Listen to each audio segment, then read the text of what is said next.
we're looking at a sample of blood that has been analyzed based on live blood analysis.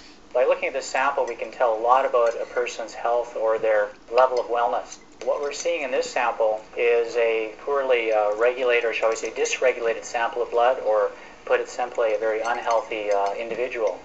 The way we recognize the status of the person's health in this blood is by observing the blood cells.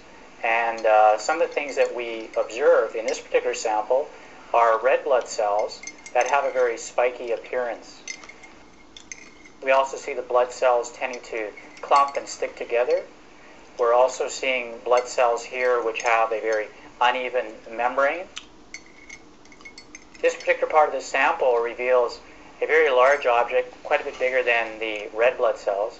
It's not a white blood cell, it's actually what's referred to as a protoplasm, and again reveals that this person's health is very poor, requiring some intervention of some kind. Here we see white blood cells.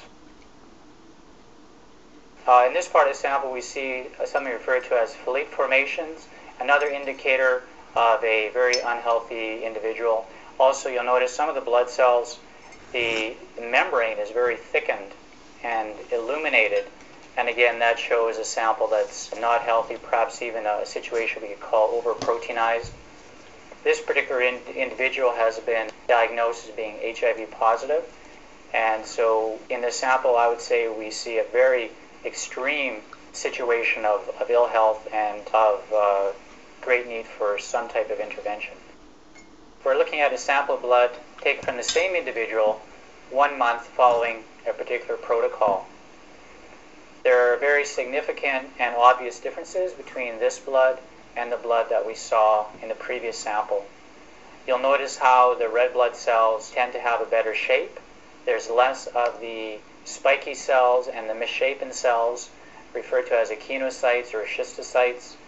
And what we're seeing here is a much healthier individual, or a person whose health has improved significantly with their protocol that they followed. So this is a significant improvement.